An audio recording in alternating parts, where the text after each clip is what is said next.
this is super flexible. You want to put it over your ear and then pinch from the back so that it hooks and stays on. You won't break the material. It won't bend or crack or anything. So just make sure it doesn't fall off. So Very good. get through. I need to like bring my entire bag. I'm always like, what if I And the mics are off right now. I have full control over it. So I won't bring up the volume until after you've been introduced. Oh, cool. Thank you.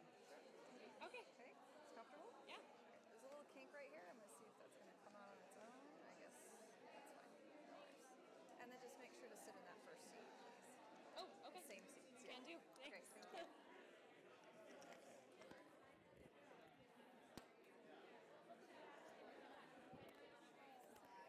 Drew, are they going to close the doors? Yes. Okay, great. I was just waiting for. This gentleman's name. He's kind of running the show here. He's going to.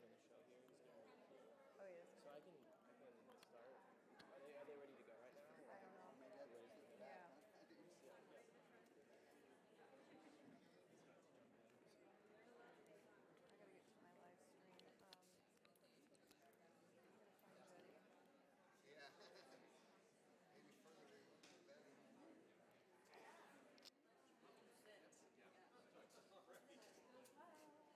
Maybe further than better. I think we're getting close. Hi, sir. Are you introducing? Stuart? Laura, good to meet you. I'm doing the live web stuff. So when I head back there, I'll give you the thumbs up when I'm ready. Okay. Just to make sure we don't miss anything when you start. Okay. Okay? Okay, I'll make sure I get that confirmation from you. I think this is looking like just give it like 3 or 4. We'll probably do like 5:30. Okay. How far is it?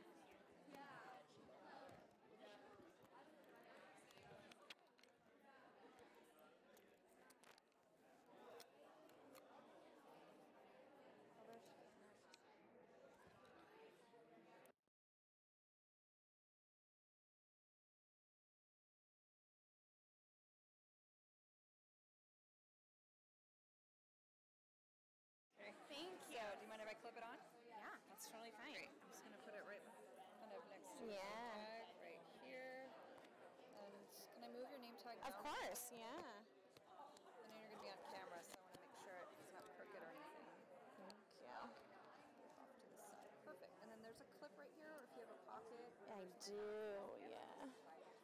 Let's do this. Oh, I have a pocket. This will work. Great. Cool.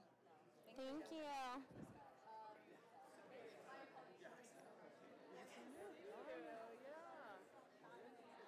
Jenny, are you going to be sitting right here? I am, yeah.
last night, welcome.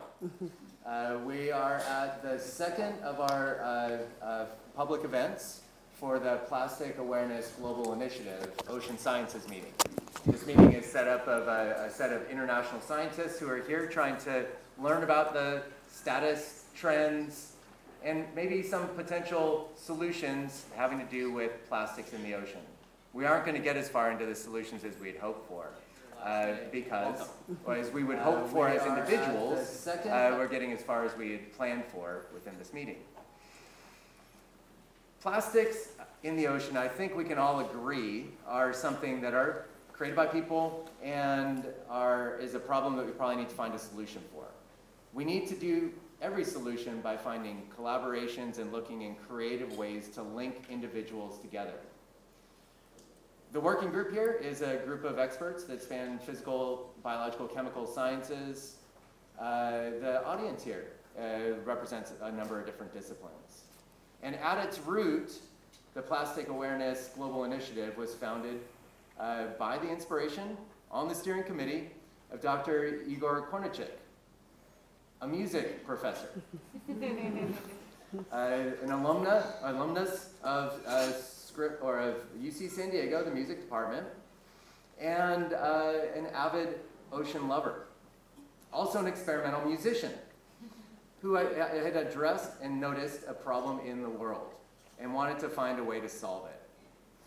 Igor has been an inspiration for us in terms of finding ways to not just do science the way we typically do science, but to try to think of a way to use our creativity in identifying the problem, trying to solve a problem, and to engage a broader community in this.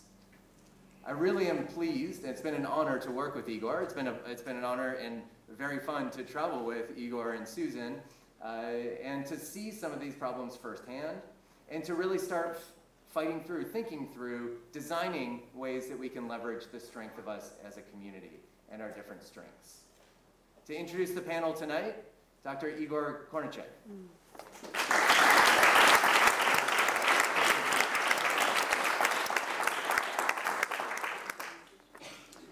Hello, everybody. Hello, I'm really glad to see you all here today. So yes, I am a founding member of the Wilsdorf-Mettler Future Foundation, which is co-sponsoring this event. And I am delighted to once again introduce this now second public encounter of our 4-day symposium that we're calling PAGI, or Plastics Awareness Global Initiative, discussing what to do with this amazing, indestructible material that we humans have created. I hope this is the beginning of a journey with PAGI, not a one-off event, wherein this becomes a springboard for future discussions and actions to combat the challenges that are presented by the discarding of plastic. Last night you heard a lot of the sort of issues that plastic poses for the health, not just of humans, but humans, of course, and the planet in general. I personally became interested in trying to imagine solutions when I came across an American-made plastic grocery bag masquerading as a large jellyfish in what should be pristine waters a couple of thousand miles on the Asian side of the so-called Great Pacific Garbage Patch, which is the biggest of the 5 gyres of trash in our oceans. What does it mean for the planet if this keeps building up and never disappears? What, if anything, can be done about the already existing plastic soup that coexists with an increasingly diminishing number of ocean species? What will fix our human psyche so that nations across the globe will, for example, accept the need to better manage or even ban the convenience of something so unnecessary as a plastic shopping bag? The problem is at once both global and personal. That the nature of plastic is so light, chemically neutral, and benign is precisely the problem. It is not nutritious, and its half-life is exceedingly long. The stuff can be swallowed by whatever species that match its size, be it flip-flops by sharks, bottle tops by birds. You've seen these pictures.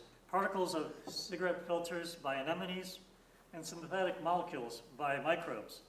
causing starvation and strangulation all up and down the food chain. And we're on top of that food chain. Simply put, the planet is choking on plastic. Despite all human efforts so far to recycle, a study that came out in the National Geographic in the summer of 2017 has indicated that 91% of all plastic has not been recycled and has simply been thrown away. And all the plastic that was ever produced since the first man-made polymer, synthetic polymer in the 1940s, and the first appearance of plastic particles in the ocean in the 70s, is still around. Of this 91%, much of which, if not most, found its way into the ocean, it is estimated that 90% of that is smaller than a quarter inch. That trash has been broken down over time and has become largely uncountable. Here at Scripps, we have a veritable library of warehoused vials of ocean water samples from as far back as the 70s, and Dr. Jennifer Brandon, who is with us today and will moderate our panel discussion, has mobilized a crew of interns and students to actually count and attempt to identify the smallest microscopic particles of plastic found in these vials.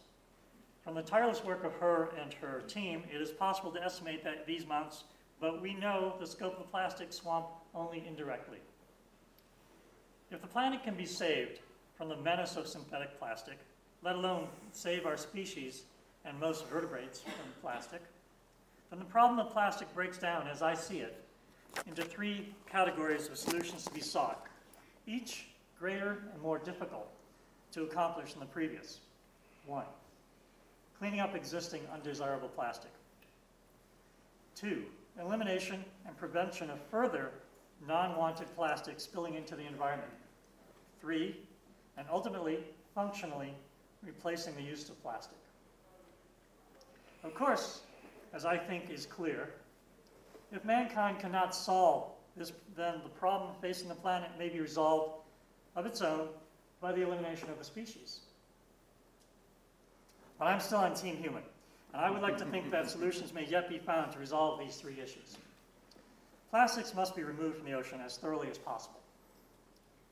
This is the cleanup of the ocean represented by optimistic efforts and expectations of the Dutch engineer Boyan Slat's ingenious nature-powered collector concept pursued by the Ocean Cleanup NGO that first led me to be interested in our ability to come up with creative solutions to this problem. As big as this problem is, it would seem to be just the first and easiest issue to address. It just takes dedicated people and machines to go get it. But we know the challenge is great. We hear more and more news stories on an almost weekly basis. Second, the amount of plastic that is continuing to accumulate in the ocean may amount to 8 million metric tons just for this year, 2018. And since the appearance of plastic in the seas, the problem continues to grow exponentially. What do we do with all the plastic? A plastic wrapper, your vegetables that may have come in, that hasn't yet gotten to the ocean.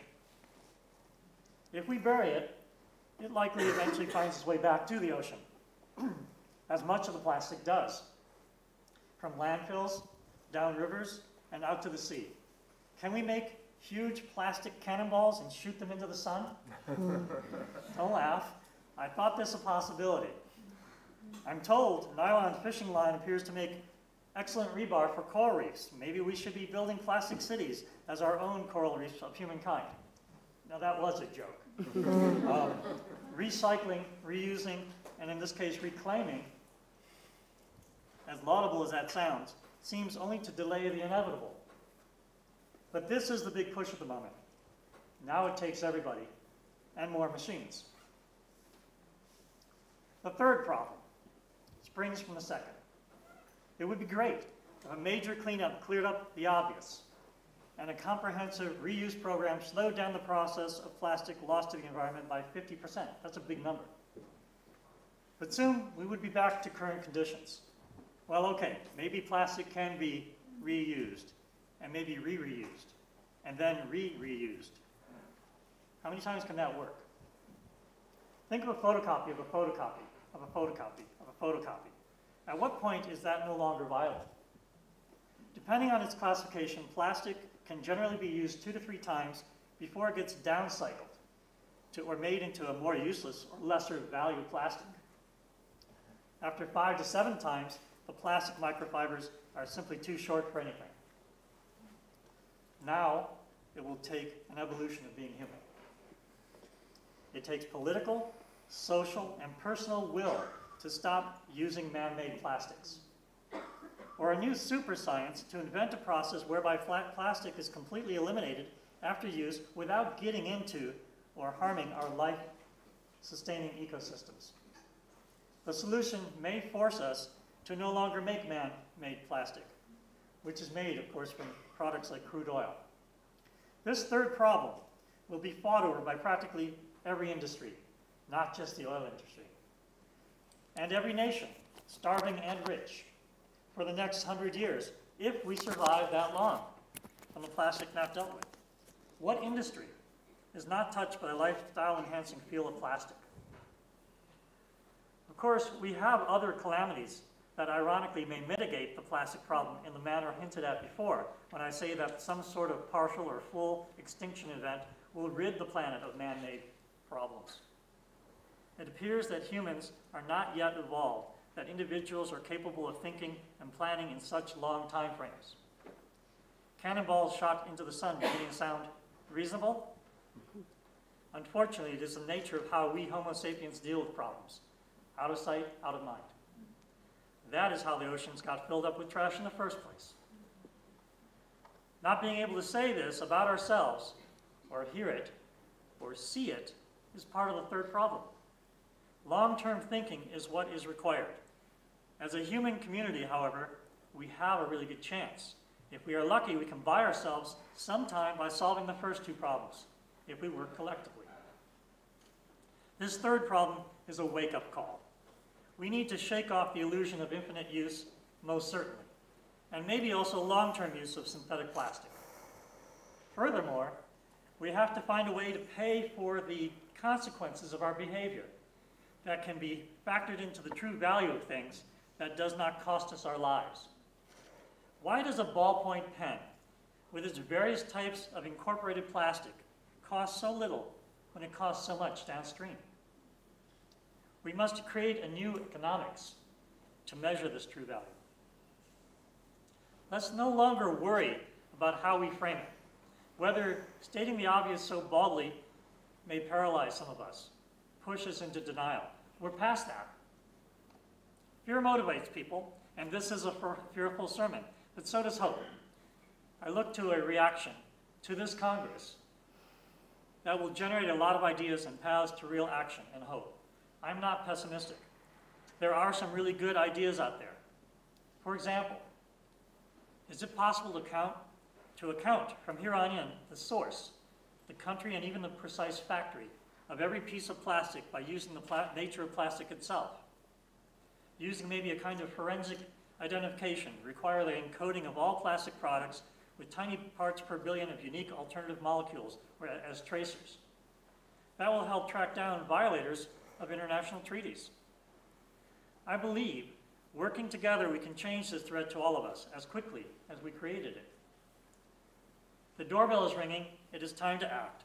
I'm very excited that my foundation is supporting this effort, that we see as a synergy of the best and brightest from differing perspectives to begin working together. There are, just within the past couple of years, so many NGOs out there dedicated to the ocean. It is time to coordinate our efforts to begin and benefit from the synergy of ecologists, chemists, economists, legal and political scientists, biologists, sociologists, diplomats. This is just the beginning.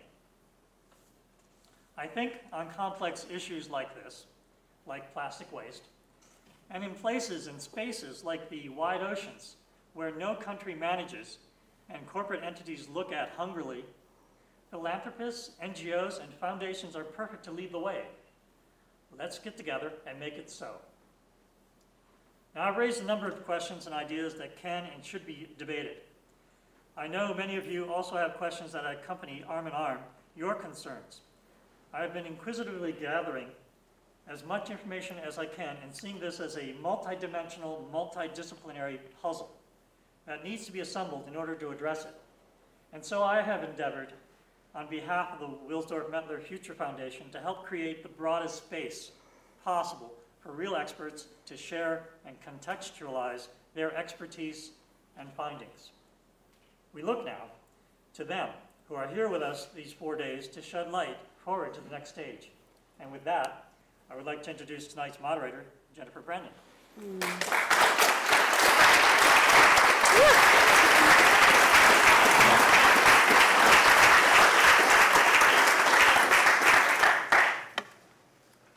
Is that on?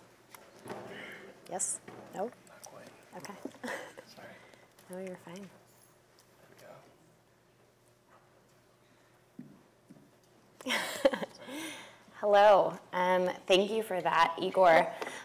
Welcome, everyone, to the second night of our PAGI panels. Tonight's going to be a little different than last night. There's not going to be plenary speakers. We're going to have 7 experts come up here that are all working actively in this space to solve the plastics problem or to solve a little piece of the plastics problem. So I'm going to have each one of them come up here individually and introduce themselves, their organization, and how their organization is individually tackling a specific part of the plastics problem. So I'll have them each come up here. We have given them 5 minutes to introduce themselves because there's so many of them. And then when that's done, they'll all stand up here and we'll have a moderated discussion about the state of solutions as they are now. So bear with me because I've got a few PowerPoints open when I close this slide. Okay, first up, this is what it found. So this is the one we're going with. All right. Drawing straws. Truly drawing straws, but not plastic straws. All right.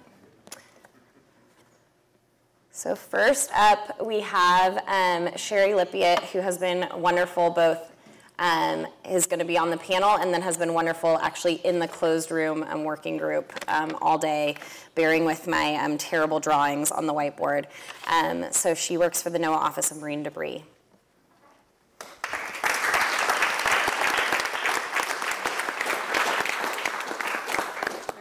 Jenny, for the record, I think your drawings are beautiful. Oh, thank you. Too kind. I'm Sherry Lippiett. I'm the California Regional Coordinator for the NOAA Marine Debris Program. And our program was created in 2006 by the Marine Debris Act, and we were designated as the federal lead for addressing this issue. Our mission is to investigate and prevent the adverse impacts of marine debris. So as the California Regional Coordinator, I have the pleasure of working with various stakeholders and partners in the region to identify and address local debris issues. And so it's important to point out that we are a non-regulatory part of NOAA and have no enforcement authority. So the work that we do is primarily focused on prevention, research, and removal. So I'll just very briefly touch on each of those. So first and foremost, prevention. So we have a grant program that focuses on behavior change, so trying to get beyond just raising awareness and education and actually targeting specific debris generating behaviors. So some of our grantees work with K through 12 organizations, and one example up in the Salinas River Valley is the One Cool Earth program that worked last year with 17 different elementary schools and had the students do trash audits of all the trash generated at the school, and then develop specific waste reduction, recycling, and composting programs. We also have projects that work with industry. So one example is the Clean Water Fund's Rethink Disposable project, which works up in the Bay Area and works with food businesses that have both dine-in and carry-out facilities, and kind of identifies all of the single-use disposable plastics or other items that are being used, makes recommendations for switching over to durable items, and then tracks the cost savings over time. And so they've developed really good case studies for businesses showing that it doesn't just make good sense from a sustainability standpoint, but it also makes good economic sense.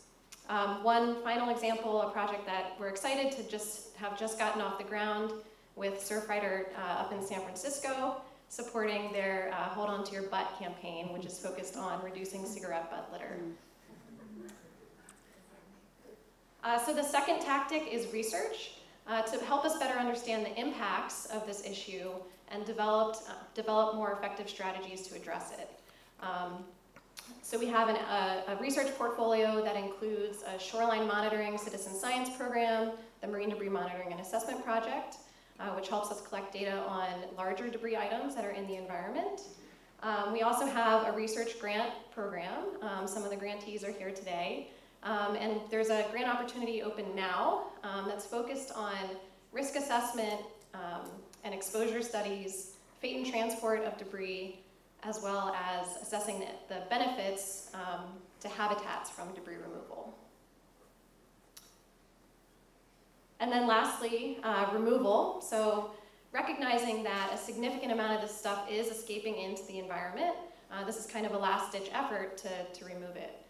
So our removal grant program focuses on medium to large-scale accumulations of debris that are having impacts on NOAA Trust resources. So one local example that some of you might be familiar with is down at the Tijuana River National Estuarine Research Reserve. So the Tijuana River, the majority of the watershed is located in Mexico, and a significant amount of plastics and trash and tires and other debris washes down, crosses the US border, and is, well, hopefully a significant amount of it is being captured in these sediment basins that they've constructed. So the basins are capturing a lot of sediment and trash. Here you can see trash accumulated behind this boom and catching it before it has a chance to impact the coastal salt marsh areas. So that's really our program in a nutshell.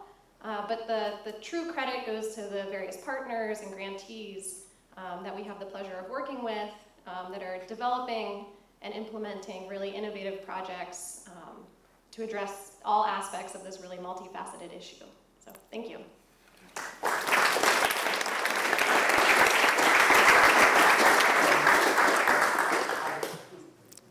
Thank you so much. Well, she was also lucky because I forgot to start the 5-minute timer, but she stayed on time.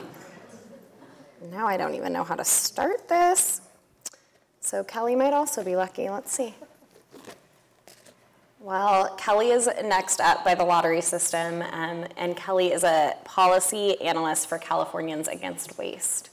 Oh, and Stuart's not going to let you get by without a timer. So here we go. All right, Kelly McBee.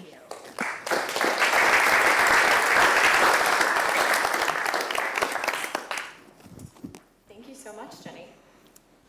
Hi, everybody. My name is Kelly McBee. I work with Californians Against Waste. We are a Sacramento-based advocacy environmental nonprofit, and I'm excited to talk to you tonight.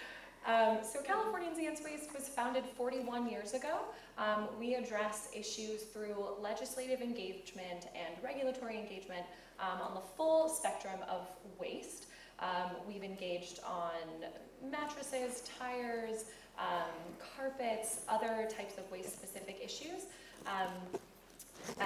to promote recycling and composting. But in the last few years, we've had an increasing focus on plastics. We've always engaged in plastics to some degree, but really becoming more aware of the plastic pollution problem. It's taken over an even larger part of our portfolio, and I am fortunate to get to focus on plastic pollution prevention in my work at CEW. So tonight I want to talk about some of the strongest laws that California already has regulating plastic use and disposal, and then go into some of the new laws that we have this year and talk about where we're going in the future. So our biggest successes is, I think, our bottle bill program. You guys are all familiar with the 5 or 10 cent deposit that you have on bottles. That was Californians Against Waste's first program. We were actually founded as a nonprofit to get that program here in California, so we continue to monitor it. And it's recycled 362 billion beverage containers since its inception, and it is the most successful beverage container recycling program in the country. And this is just a small segment, by the way, of our successful laws to date. Our law prohibiting the use of the term biodegradable on plastic products.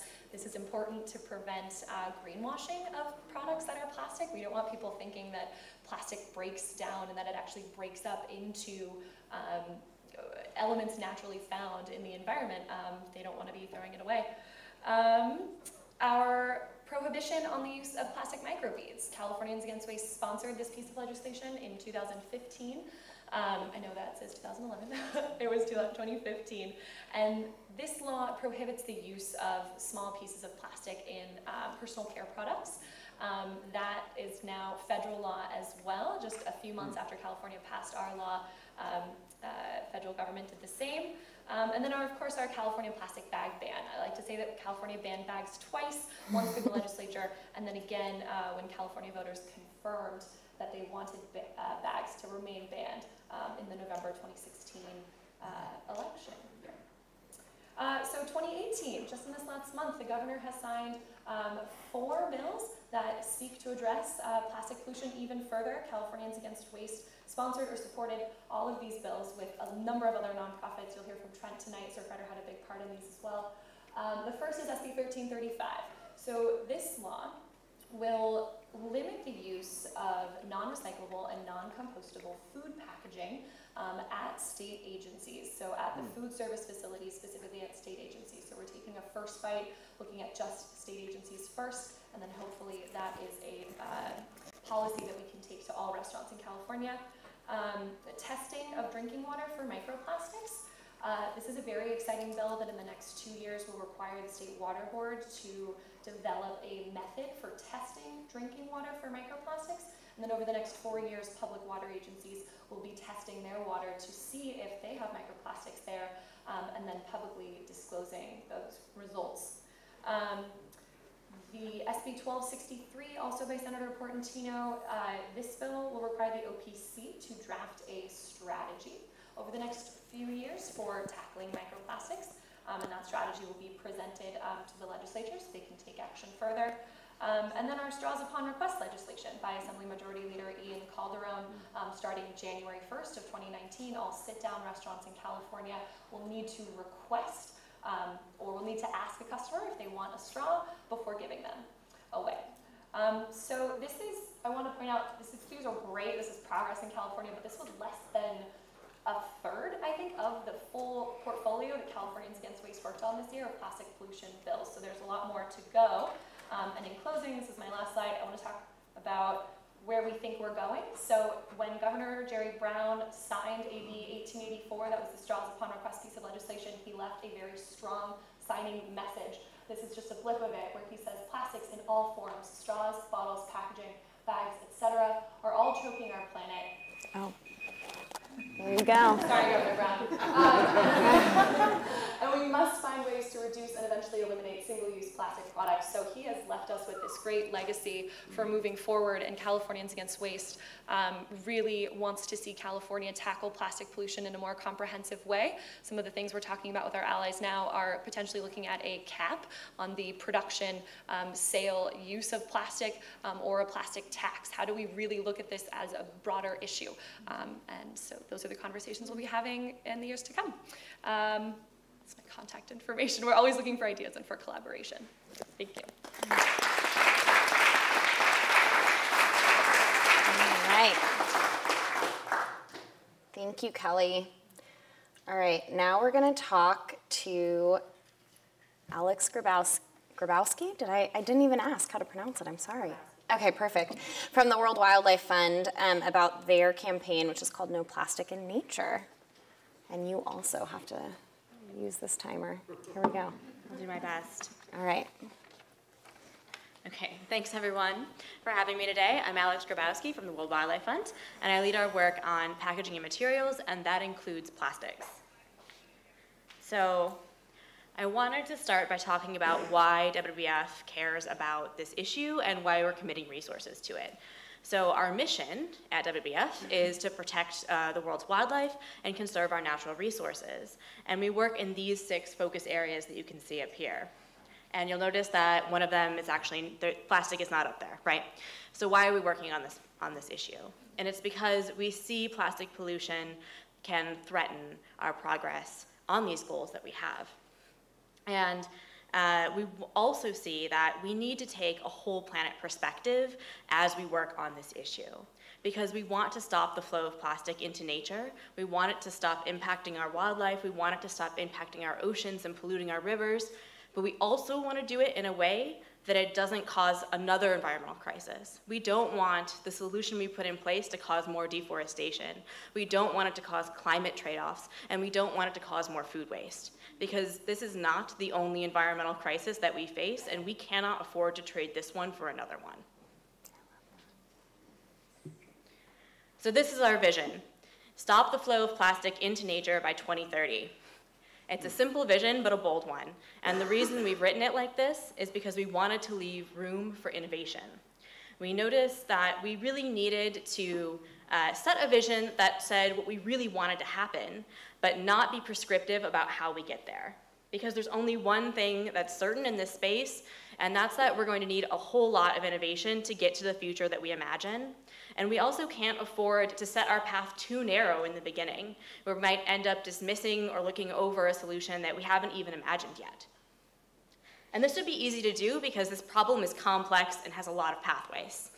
I'm not going to go over this in detail, but what I did want to point out is that we are focusing, everything I'm going to talk about today is focusing on prevention, stopping the flow of plastic. It's not talking about cleanup, and it's mostly talking about land-based sources, right, not ghost gear, which is also a big problem. And the reason we decided to focus on that was because we thought it was the most impactful place for us to intervene based on our strengths. So what is our plan? We have a three-pronged approach. Resource Plastic, which is our platform for engaging business on this issue. That's what my team focuses on. Plastic Pollution-Free Cities program, which is our place-based work to work in the landscapes that matter most for this issue, and a campaign to amplify them both. And I wanted to talk first about our Plastic Pollution-Free Cities program. Let me look at the timer. Okay, I'm good. This is focused on helping communities overcome plastic pollution. And by doing this, by making a plan that doesn't just make it easy for communities to implement this themselves, but also makes it cost effective for them. It's really important. And there's already pilot programs running for this program in some of the places where it really matters the most: Thailand, Indonesia, Philippines, Vietnam, Hong Kong. And importantly, we think that it's really important to recognize different places need different solutions. There's not going to be one solution that's going to work everywhere, because ultimately we need to meet the needs of these communities so that they can own these programs and take them forward. That's the only way they're going to be successful, because that's the only way we can keep them going long term and be sustained. So switching gears a bit to talk about our business engagement program. This is focused on transforming our material system such that we stop plastic from going into nature, but we also recover more, reuse more, and are able to extend the life of our natural resources and ultimately demand less from our planet. And business leaders are already setting bold goals on this topic, but this is well outside their core capabilities, and there's no comprehensive and coordinated program right now that matches the scale of the problem for them to join. So that's why they have really important influence points, right, as illustrated on the slide. They have control over a lot of things and then influence over the rest of the chain that we need to take action. But they really lack the ability to convene at the scale we need to make the kind of change that is systemic. So that's why we're creating an action platform to create not just the resources that we need to move the market, but also the collective influence power. And I'm running out of time. I just wanted to end with the kind of core concept behind our whole strategy, which is that we want to accelerate and amplify. We really don't want to duplicate what anyone else is doing, because there's definitely enough work here for everyone. But we do want to help create that critical mass, right? There's a ton of great work going on, and I think that our goal is to try and tie it all together and really make this into something where we ultimately solve this problem, right? We don't want to just do good work. We want to ultimately get to the place we're going. So thank you.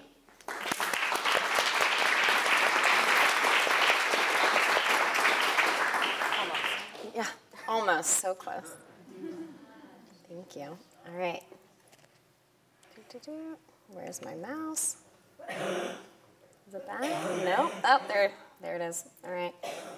This is an adventure, guys. I can't see it back here. Okay. Okay. There's my cluttered screen.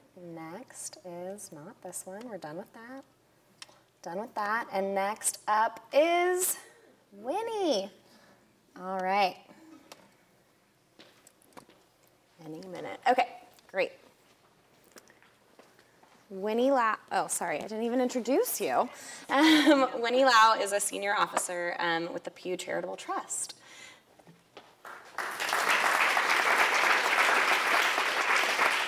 Thank you, Jenny. I'm really excited to be here to share with you about one of our newest initiatives at the Pew Charitable Trust, and that's our Preventing Ocean Plastics project, a 2-year endeavor that was approved by our board earlier this summer, actually, so even more fresh off the press. So for those of you who are less familiar with Pew, we are a nonprofit organization based in Washington, D.C., with a mission to utilize a pragmatic, fact-based, and disciplined approach to addressing causes that contribute to the public good. And our work ranges from health to finance to the environment and to governance. And we work at multiple scales, at the local scale, the state scale, national and global scale. So about a year and a half ago, my group, the Environment International group at Pew, started looking at the plastics problem to see where we could contribute to providing solutions. And what we realized very quickly was that there were many groups already working on this issue. We didn't want to duplicate those efforts, just like WWF, as Alex said, and as you've already heard, and as you'll hear from all the other speakers about all those other efforts. What we wanted to figure out was where we could add value. And one of the things that Pew's strength lies in is providing scientific data and policy analysis. And during the design phase of our work, we consulted many NGOs and many scientists. And what we decided where we can most add value is to develop a global roadmap and to disseminate it so that we can all use it to identify the economically and politically feasible solutions. And our approach to this work has 3 strands.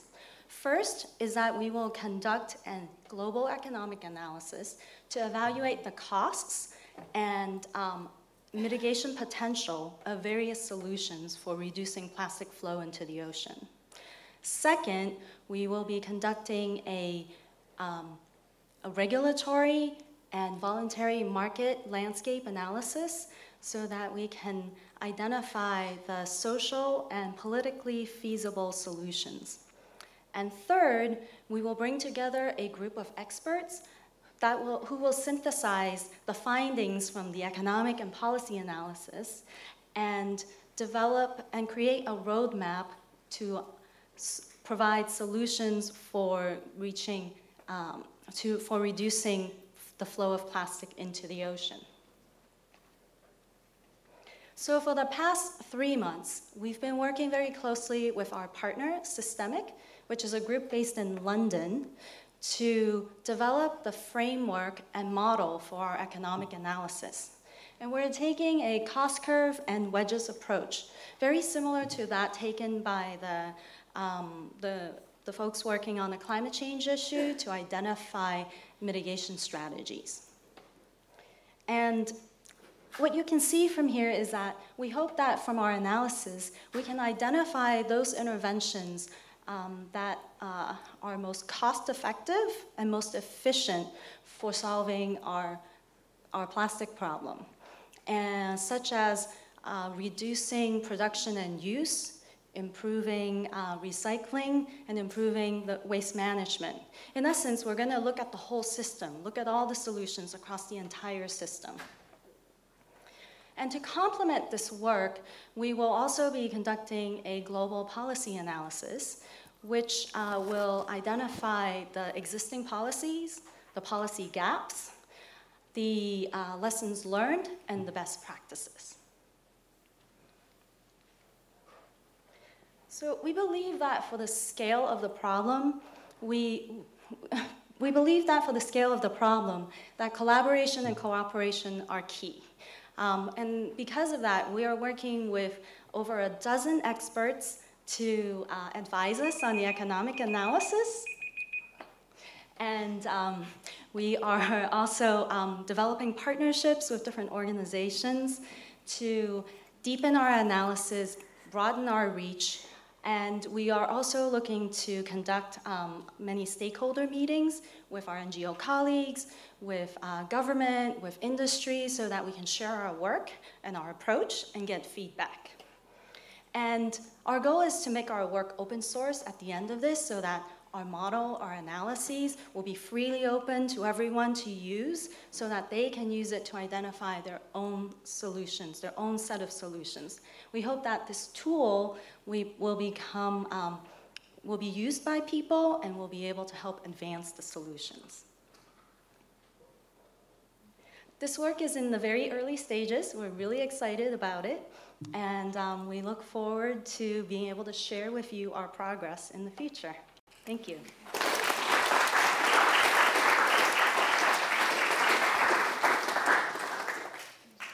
Thank you, Winnie. All right.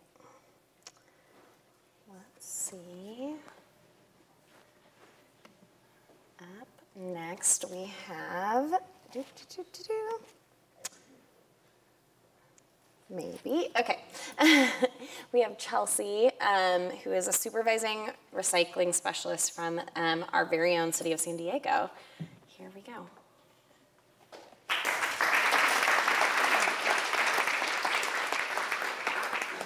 Good evening. Thank you, Jenny. Again, I am Chelsea Clacius. I am a can you all see me? Yeah. Okay, great. I'm a supervising recycling specialist with the City of San Diego's Environmental Services Department.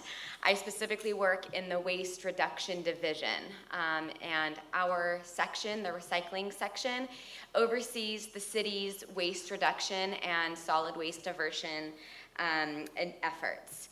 This includes public education and outreach that focus on different elements within the solid waste industry. So the way in which we inform the programs that we're going to be enforcing is data-driven. For example, waste characterization studies that we do. This one was done in 2012 at our local Miramar landfill. Obviously, you can see the types of products that are still going into our landfill, and that helps to inform and drive the kinds of programs that we develop. Organics is huge, construction and demolition is huge, but plastic is still a big part, and unfortunately, I think one of the reasons that plastic number is small is because it sometimes doesn't end up at the landfill, right? Which is unfortunate. So that is one of the ways in which we do that. Also, like Kelly was mentioning, there's a lot of state legislation that comes down, right? And so when we have state legislation, a lot of times there's not a prescriptive approach as to how you do it. The state just says, hey, municipality, this is the law we've passed, figure out how to get it done. And so we are I work for the city of San Diego, so we're working on the local scale, and we are kind of boots on the ground to try to figure out different ways to be able to create behavior change. And municipalities, jurisdictions have taken different approaches over the last few decades, especially since the bottle bill was passed, which was obviously banner legislation in the state of California in the recycling industry. But, we're trying to which is what I really love about what this gathering space is. The more we can rely on different expertise, the better types of programs and enforcement can be developed. So, you know, consumer-based social marketing, that is something newer that our industry is now trying to use to create actual behavior change in the public sphere. And that's through behavioral science, right? Not just people in the trash industry. So those are some of the things that we do. Because we're able to get this kind of data, it also allows us to create different sorts of plans. So because of the information and data we gathered and found, that actually helped us go to the City Council in 2015 to pass our zero waste plan. And this is the hierarchy that we kind of look at. I think most of you know what zero waste is, but for those of you that don't, it's basically looking at our discards as resources. And there's a hierarchy to it. So everyone knows reduce, reuse, recycle. We're trying to flip that paradigm on its head, focus on preventing waste, you know, and refusing waste. It's also then focused on reusing what we do have. And I would also, you know, say in addition to reuse, there's also a repair element, right? So don't be so discard focused, figuring out, you know, there's lots of tinkerers and repairing items is kind of a burgeoning green industry as well. Obviously, recycling is something that everyone looks to as a first step. We don't look at it as a first step. Then there's recover, other value, that would be things like, you know, composting, etc. And then obviously the very last thing is disposal. And so the city's zero waste plan is to divert 75% of our waste by 2020, 90% by 2035, and reach zero waste by 2040. In addition to our zero waste plan, it's also an element captured in the city's climate action plan that was also passed in 2015.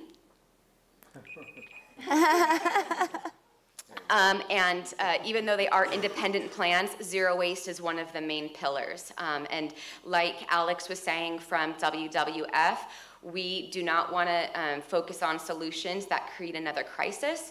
And so when we talk about zero waste, we want to talk about ways in which we can come up with solutions that it's not also affecting our ability to reach our climate action goals. Thank you very much.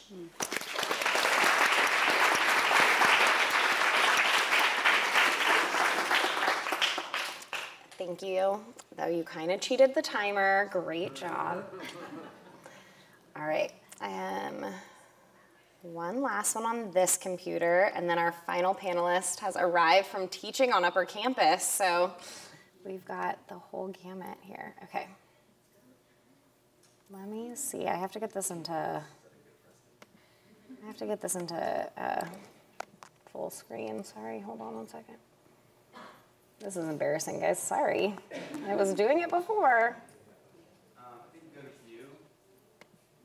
There we go. Full screen mode. All right. This is Trent Hodges with Surfrider.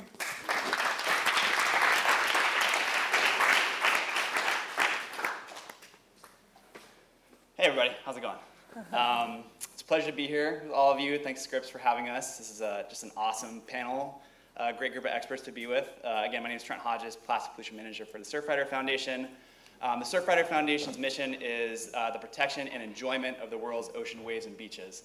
So we're really an organization that focuses on the protection of our special places, but also not forgetting to enjoy those places. Because I'm sure all of us here are here because of a love for the ocean, or something about the environment or the ocean that's brought us here to discuss this really pernicious problem. Our solution to plastic pollution really is source reduction, right? So stopping plastic pollution at the source, and really disrupting the plastic industry to make sure that all those single-use plastic disposable items that we're constantly putting out into our environment, we're really stopping it at the source. That's kind of our overall guiding mission. And so I really look at our work in kind of 3 different buckets. So we have our campaigns, which we run all over the country. So we are a grassroots network of 160 chapters and clubs in a bunch of schools. So mainly volunteer-led, and so this is kind of the bread and butter of Surfrider. We have a bunch of really dedicated volunteers who are passionate about a place, and then they work really hard to protect it, often on their own time, which is amazing. We have our education and outreach, so really, oh, this didn't start, so this is not fair. Oh, my bad. Extra 2 minutes. We have our education and outreach program, so that's really getting the message out about plastic pollution, engaging folks, trying to get the message beyond our social circles, and then engaging with business as well, because we also believe that business has a huge part to play in solving this crisis. So on the campaigns front, this is, like I mentioned, kind of what we are known for. So all across the country, we are constantly starting new campaigns to fight plastic pollution. So whether that's a local plastic bag ban, a ban on plastic straws, polystyrene foam, finding ways to integrate more recycled content into products. All of our chapters in some way are engaging in this type of work. And so this kind of makes us who we are. And we really start at the local level, the grassroots level, and working with great organizations like California Against Waste, we kind of transfer that up to the state level, and then hopefully at the federal level as well. So since 2006, we've been working on plastic pollution. We have over 170 plastic pollution victories across the country, which really speaks to just the power of when communities come together to fight plastic pollution. So a little snapshot of just our activists and our volunteers on the ground. This is Eva Holman with the San Francisco chapter, where they recently passed a plastic straw ban. That's her on the steps of City Hall. This is just a picture of the bag monster, which you find at many of our local events and at City Hall meetings. And this picture of beach cleanups. We do a lot of beach cleanups around the country, and really we look at that as a way to engage the volunteers to get to that next step of source prevention and starting those campaigns. We're here in San Diego, and San Diego has an awesome campaign going on right now called Fight the Foam. So yeah, exactly. So polystyrene foam, as many of you probably know, is a really harmful and really ubiquitous piece of plastic in our environment. And so the San Diego chapter has started a campaign to ban polystyrene foam, as well as make sure that plastic straws and plastic utensils are available only upon request. So hopefully on October 15th, if the city passes it, there'll also be a polystyrene foam ban here in the city of San Diego, which would be huge. So, and this is kind of a bit of our education and outreach work. So we develop different digital marketing assets to bring the message of plastic pollution to a greater audience. So these are just some examples of the type of work that we do. And of course, across the country, all of our chapters are carrying out events much like tonight to raise awareness about plastic pollution and help drive consumer behavior change as well. And then I also mentioned that we are engaged with businesses as well. So we look at our campaign work as kind of the boots on the ground kind of stick approach, but we also want to do the carrot approach of working with businesses to help them reduce their plastic use. And so we started a program called Ocean Friendly Restaurants, which actually was kind of born here in San Diego and now is transferred to our entire network. And really this program has kind of taken off this last year because businesses, we have found, are really excited and interested and to learn how they can reduce their impact. So by simply engaging our network, developing resources and assets to help businesses reduce their plastic use, we look at that as a really successful approach as well. So these businesses essentially follow a criteria that's mainly based on reducing single-use plastics as well as some other sustainable measures. And so just this year, 350 restaurants across the country have signed on to the program. And I think here in San Diego, there's like over 100 ocean-friendly restaurants you can find. If you visit sandiego.surfrider.org, you can find where all those restaurants are. And those restaurants as well are educating their consumers about what they're doing to reduce plastic use. So it's kind of a win-win. So that's a broad overview of all of our plastic work. So I'm really looking forward to the panel and discussing some more solutions with this great group, and thanks for having us.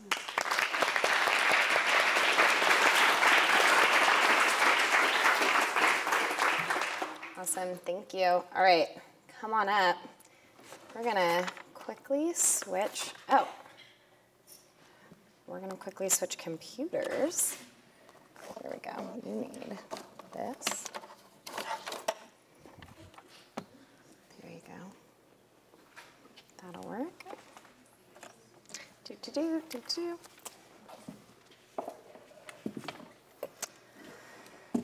Only the most professional here at Scripps Oceanography. We're ready. Here we go. Great. What is this? That's for the clicker. Oh. You don't even need to use it. You can use that, though. I can't use it. Oh, perfect. It's not USB-C. All right. Then you're good. Thanks. Is that up? So how does the time work? Is this your first slide? Are you good? Yeah. Oh, perfect. Okay. Let's start this over. Since Trent is the only one who didn't go over time because it didn't start, we're now confused because it only is giving us 37 seconds. So we got to start it again. Well, it didn't really count because I didn't start the Yeah. Here we go. All right. Oh boy, this is stressful. Here we go. 5 minutes. You're on. All right, so I'm an artist and architect, and I've been working on plastic pollution since about 2013, when a German foundation of all the countries, German, decided to fund my project, which was born in Los Angeles. So I took this seat at the bottom of the ocean when I first saw images of, like this, a plastic chair 6 kilometers down in the Baltic area. And I was a student at UCLA at that time, studying visual arts. And I decided to do more research on the subject because I just didn't like the idea that of all the places in the world, there's plastic pollution at the bottom of the oceans. My research took me to this image. This is actually an image from 1953 from a lifestyle magazine because we need magazines to tell us how to live our lives in style. And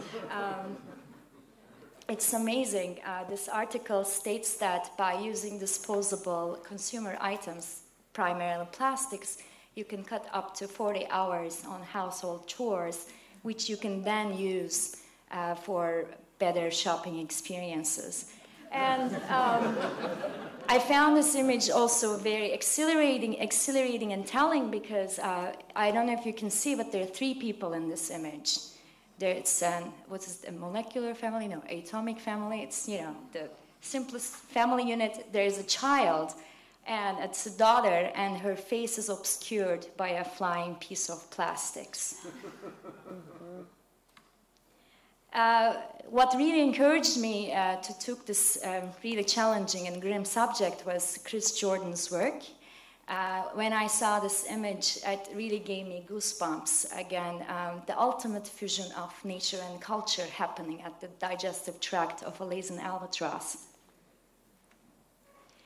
So I asked myself, if ocean is full of plastics, and if oceans are where life started 3.8 billion years ago, what if life started now in today's oceans, in our contemporary primordial soup of plastics?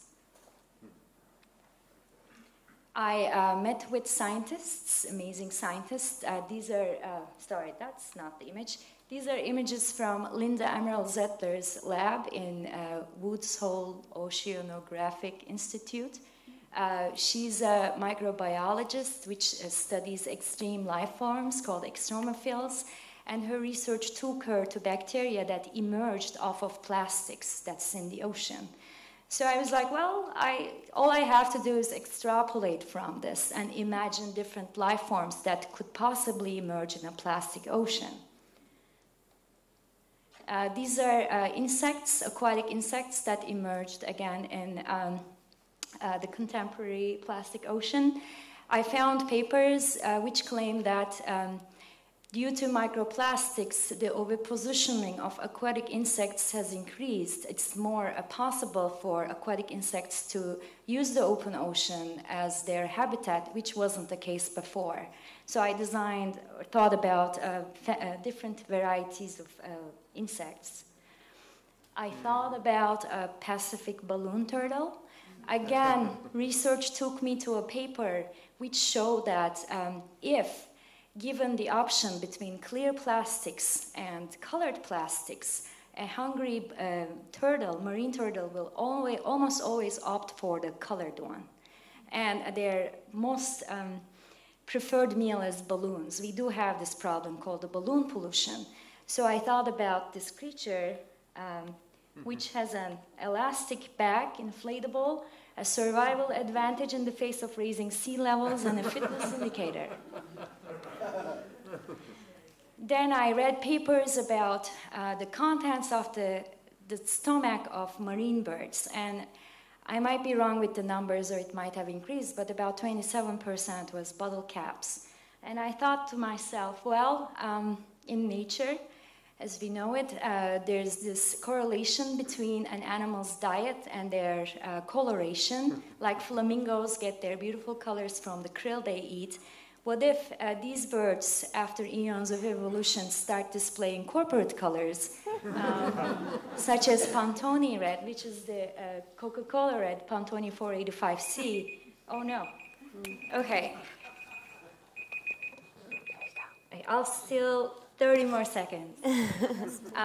And then I thought about other birds like that displays Dasani blue, avian pink, and so on.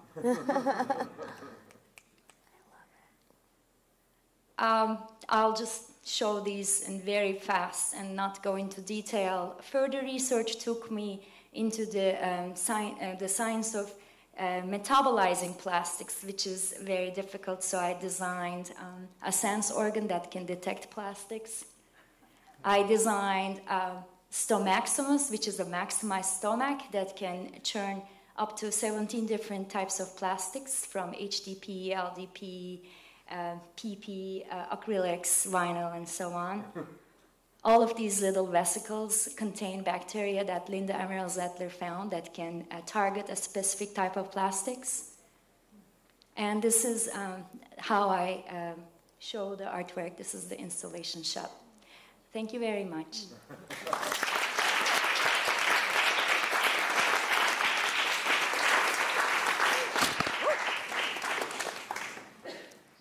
Thank you so much. All right. Well, thank you to our very impressive panel. Can we give them a round of applause?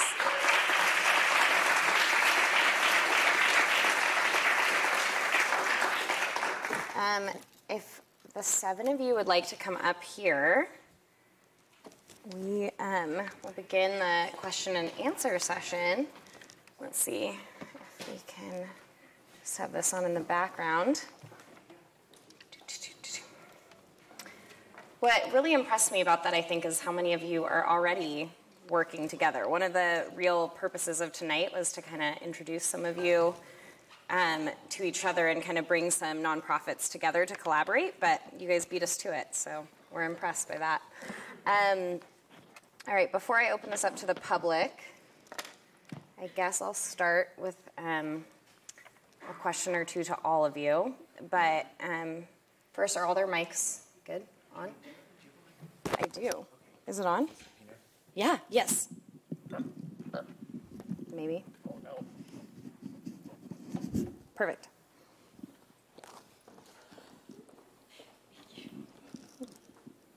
All right. Yes? Testing, testing. Oh, okay. But, okay. So I'll just project. Cool. All right. So you're all working on a different part of the solution. So do you guys want to go down and say maybe the biggest challenge you guys are finding in the part of the solution that you guys are working on? Is that to start us off? Would I be first? Yeah. Okay, hi everyone. Just again, my name is Kelly and I work with Californians Against Waste, the environmental advocacy nonprofit. Our biggest challenge, so I'm a registered lobbyist, so I meet with legislators and policymakers all the time, and it's really easy for them not to vote or not to take action on anything that they're not confident about. If you think about that, like they don't want to necessarily blaze a bold trail and then be caught somewhere where there's like, why did you vote for that? That wasn't very thought through, or is going to cost a lot of money, or is going to be really difficult to implement. They really want to know that they're voting for something concrete and something that people really want so that they can get reelected, right? So my biggest challenge is making sure that they think this is a problem. I say the words plastic pollution and they're like, what? Like, what is that? We have so many other problems going on. So when legislators hear from constituents and they know it's a problem, they have more confidence to vote for something that might not be concrete. I mean, part of legislation, I mean, we heard from Chelsea, she's like, the state passes us laws and we don't know what to do with them all the time, but we have to start somewhere and we need to take action now, and we're constantly saying we need to do something. So, yeah, I don't want to take up too much time, but no, that's great. Yeah. So for the work that we're doing at Pew, right now we're focusing on the economic analysis right now. And one of our biggest challenge is data availability, because we are doing a global analysis. And what I didn't share more details with you, and what we are trying to do is look at different geographies, because you can imagine solutions in one city, one country is going to be different from that in another country, maybe developing countries versus developed countries, big cities versus rural areas, and finding data for all these different geographies around the entire world so that we can build a global analysis is a big challenge.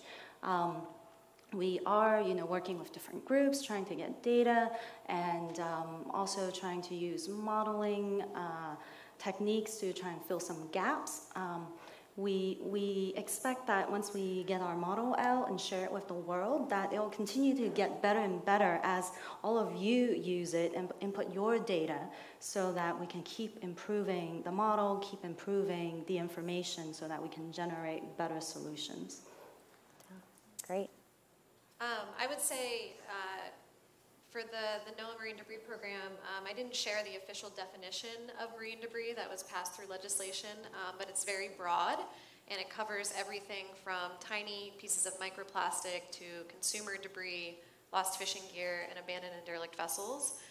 So just kind of given, limited resources and kind of wanting to work across all of these issues and be able to support all of the partners that come to us with really great ideas, I think that's the biggest challenge is having to say no to some.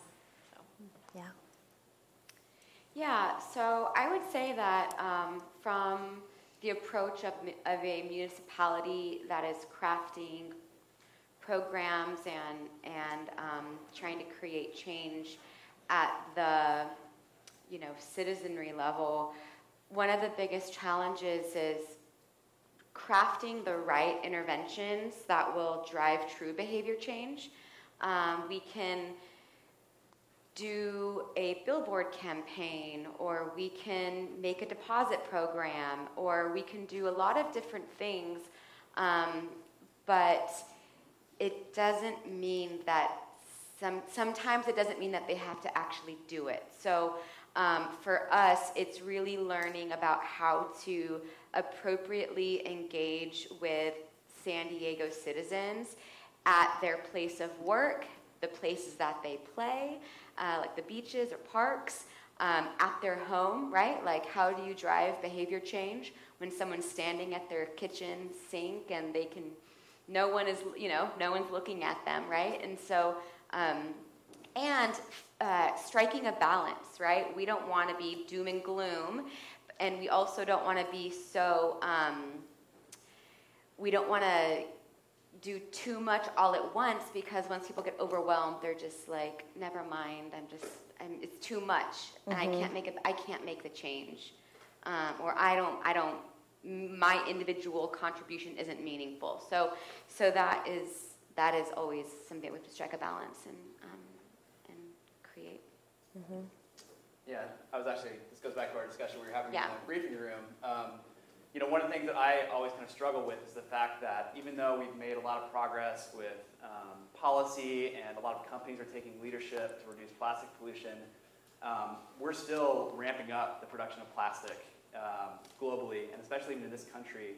The plastic industry has invested $160 billion in new facilities to produce plastic for packaging, which is the majority of plastic. So I think that one thing that that we struggle with is that through all of this work, recognizing that this is a huge industry that is continuing to produce these synthetic polymers, and so we really have to focus on ways that we can change that market so that we really disrupt that continual level of production over time to where that starts going down.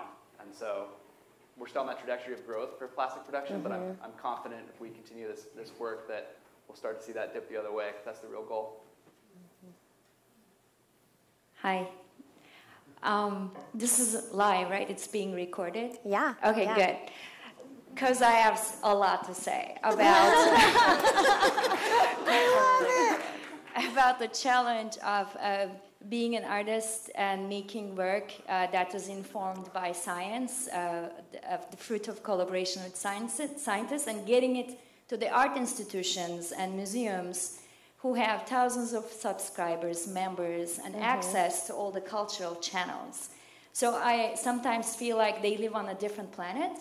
They don't have these plastic problems. They don't have any ecological issues. We're still repeating the art of the 60s and 70s, which was, indicative of that ideology that brought us to today. And it's so hard to find allies in the art world to show this kind of work or to organize exhibitions around these subject matters. For whatever reason, it's uncool. And for whatever reason, they invite synthetic polymers in the museums, but as artworks. And it's not, a subject that we should be discussing. And it really pains me because at the root of all these problems is culture. And how does culture change? Through cultural institutions. A museum, it comes from Latin. It's muse, museum, inspiration, education, information. So you go to a museum, you don't think about anything that's happening around the world. For a second, you look at, Picasso or Monet or whoever is popular nowadays, a hipster artist, and then you leave. So that is the biggest problem. When I work with scientists, I email them. If I send 5 emails, I get 4 responses. When I email curators to show work or to, introduce new artists who work on these subjects, I get maybe 1 response.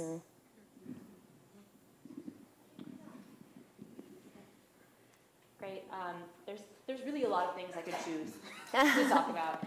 I think what I will say is that there's a real tension right now, I think, in where we are with solutions to think big and think long term, but also start where you are, right? And where we are is that today we continue to dump about 1 dump truck's worth of plastic in the ocean every minute, right? And that is there are some really basic changes that we can make that are not, revolutionary that could help with that. But how can we keep that big vision and really start on solutions now? And that kind of ties into why it's really difficult, I think, to coordinate in a way that makes everything add up into a strategy that's actually effective in the long term altogether. I think it's really hard because we have such different problems in different places, such different conditions in different places, to match all the work that we're doing and everyone else is doing up into this cohesive whole. So that's maybe a little esoteric, but that's the thing that I worry about sometimes, yeah. No, I think that's one of the things that's really cool about this is that we have fine artists to city employees to the charitable foundations, all of you here, and you're all working on very different parts of it. And I actually want to highlight a few people in the audience that Lyle from the Nature Conservancy is here, and Fiona Davis from the Minderoo Foundation are here, and these are other nonprofits that are just getting their plastic projects started. And so this is a space that people are trying to find where they can work on it. And certainly I don't think you're all trying to do the same thing, which I think is really neat and can all learn from each other. Whether that's pure art activism and education or whether that's pure policy. That's really neat. All right, so we're going to take questions from the audience. Okay, let's do this. There's a roaming mic. Britta is going to come around to you. I didn't know I was going to get to go first and be so loud. I'll ask a really short question. Is this problem solvable under global capitalism? Short and sweet.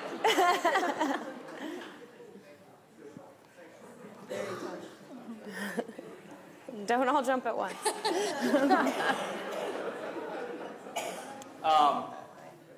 I don't know. I don't know the answer to that question, to be honest. I think that we truly have to look at how we are producing these products, right? And a lot of that is our consumer culture. So, you know, like I was mentioning earlier, production of single-use plastic, like that is driven a lot by this culture that we have and kind of a capitalist culture. So I think that, you know, there certainly is a lot of space for us to look inside and say, you know, what is the kind of society we want to live in? You know, and we're starting to have those discussions about like what a zero-waste society looks like, how is that different, how is that different politically? So obviously a really huge question, but I do think that there does need to be kind of a huge kind of shift in the way that we produce and use goods. So obviously capitalism has a lot to do with that. Thank you for asking that question, because we ask ourselves that all the time. And building off of what Trent said, I think we have to have a cultural shift in values. You know, what type of world do we want to live in? Are you going to value convenience more than you'll value a smaller trash bin that you've created in your house? And so having that value narrative, I think, is important to have alongside all of the policy conversations that we're having.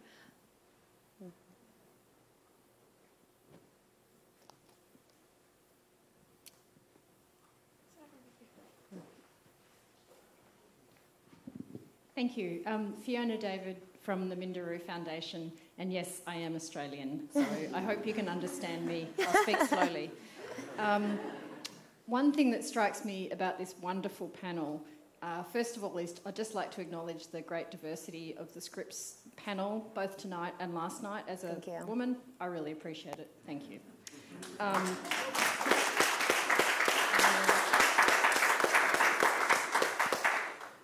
Secondly, one group that's not represented here is business. So we've heard about people working with business, but we don't have business here. One thing that strikes me about the human rights and sustainability movement with business over the last 10 or 20 years is when it succeeds, issues become what is called pre-competitive. Businesses, for example, will not compete on who can lower profits by having the most slavery in their supply chains. Okay? No reputable business wants slavery in their supply chains. How do we make plastics pre-competitive? Because when issues are able to be dealt with by business outside of a competitive environment, guess what? They collaborate. I'm wondering if anyone has any suggestions, lobbyists perhaps. What would some incentives be that maybe governments could do to make this a pre-competitive issue for business? I think your question is also tied into the first question. How do we require businesses to take more responsibility for their products? And I think that starts with a value change among consumers. They have to start asking businesses to take a greater responsibility. And you have to make businesses compete with each other. It has to be cooler for Coca-Cola to recycle more of their bottles than Pepsi. But I think consumers asking for it and demanding that they only buy products where the manufacturer takes responsibility. They're either using recycled content, so closing that gap. They're using reusables before they're using disposables, and they're investing in clean energy and the whole spectrum of targeting, like we've been talking about, not just plastics but environmental protection on the whole. That I think is the most important, and then that is going to fuel the legislative and regulatory piece of that. That's going to have the backstop, the stick, the reason that they have to do it. Can I add to that? Yeah. I think having this here is really important, right? And if we're looking at the intersection between academics and politics and nonprofit work, right? You have a lot of people at the table. a lot of times, in what I've seen is the funding of case studies, right? The funding of case studies, showing the economic models as to why this works for business, right? And that can be funded through academics or through charitable, think tanks or nonpartisan think tanks. There's a lot of information that can get gathered there, and incubation that can happen. So a lot of times, being able to show that it works is what is going to, with forward-thinking businesses. Zero waste wasn't really a big idea, but when Toyota, went zero waste in all of their plants, it made people in that industry look at that industry.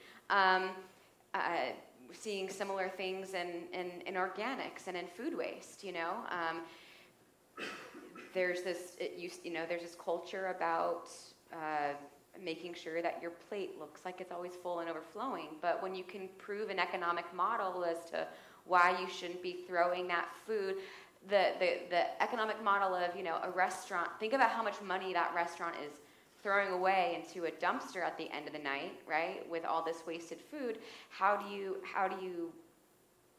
work backwards on that and showing those kinds of case studies? And then you have so that's one thing, right? Being able to get the data and to do these reports and to figure out those case studies. And then you also have legislative, right? At the state level and other levels. It's sometimes you have that data, legislation comes down, and in a state like California, right, where people maybe want to do business, it's important. It's a big state. It's a huge economy, and sometimes when those things changes, even like fuel economy, when fuel economy changes,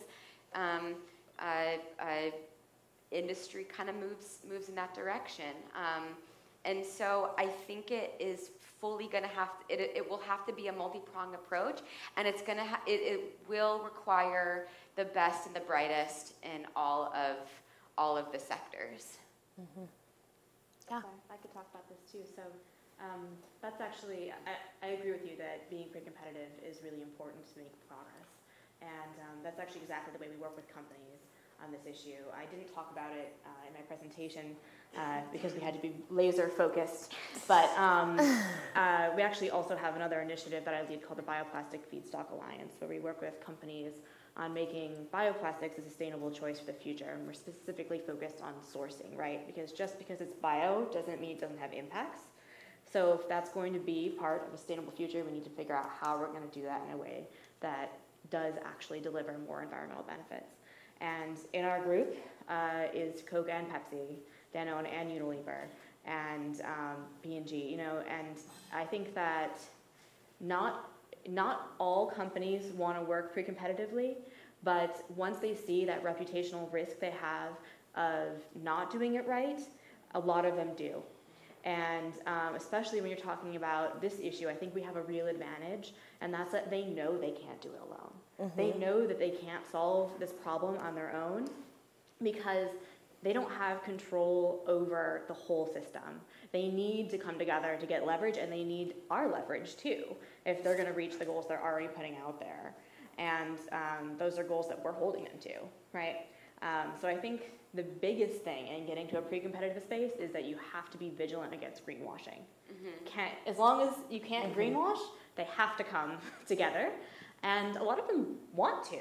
And there's definitely a difference between, we see a real difference in our work between people who are leaders in the space, businesses that are really trying to put their right foot forward, and then you have a kind of a second wave of ones that don't want to be the first ones out the door, but they're willing to follow along, and then there's always bad actors, right? And another challenge we have is that it's always easy to engage the leaders, to at least get them to the table. But a lot of the really bad impacts are not caused necessarily by them, they're caused by, well, anyway, there's scales.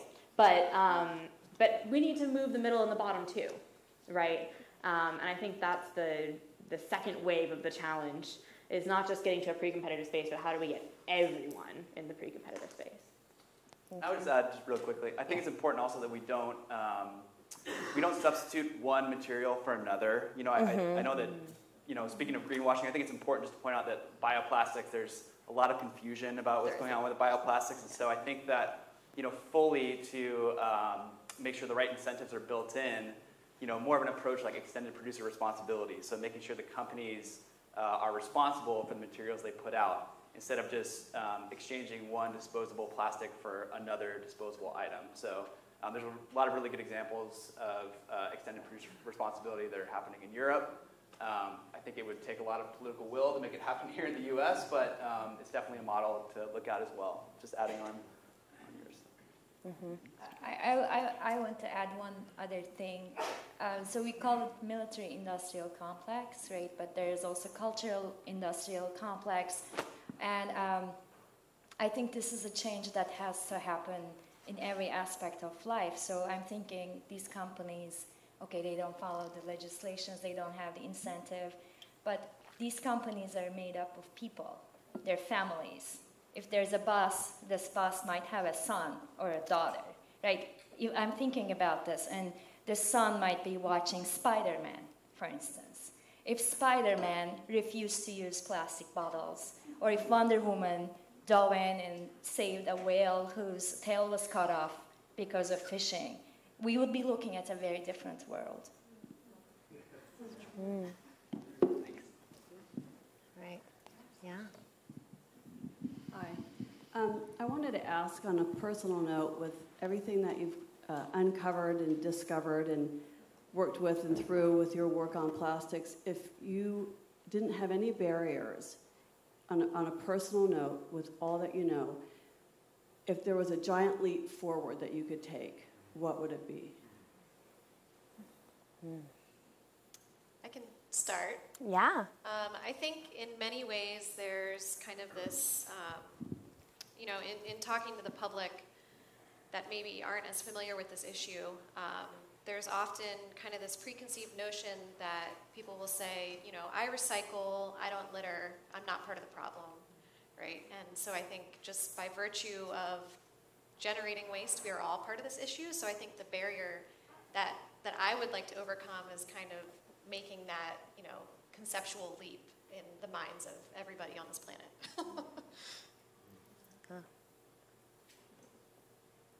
That's exactly what I was going to say too, is that I think I find it really frustrating when we have these conversations and people say, well, we just need to design the system so that we don't have to rely on people. Like, that's too hard.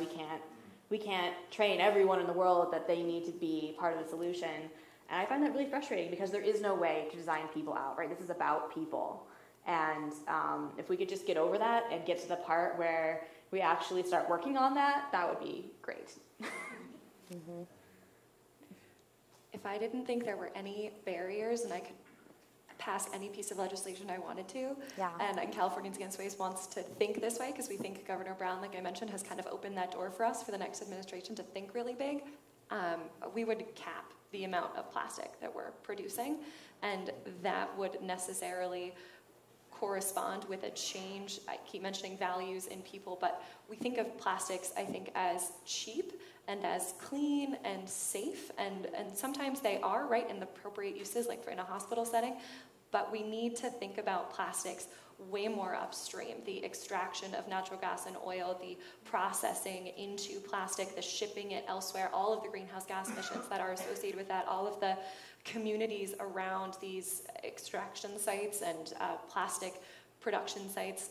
Think about plastic as dirty, as contributing to global warming, as contributing to, you know, not just ocean plastic pollution, but all the way upstream. And when you think about that, you would look at your plastic fork very differently. You would remember, you know, where it came from, where it started from, and it would have a different value. It wouldn't be disposable anymore. You would think about it as something that has this big footprint, and so it isn't something that you can just toss and use really easily. And so a cap on plastics, I think, would necessitate that shift in value, and we would say, of course we have to recycle this, of course we have to reuse this, of course we can't keep making this, but it is a part of our society, and let's use it responsibly, the way that we look at greenhouse gas emissions. I'd love to add to what my other co-panelists have said.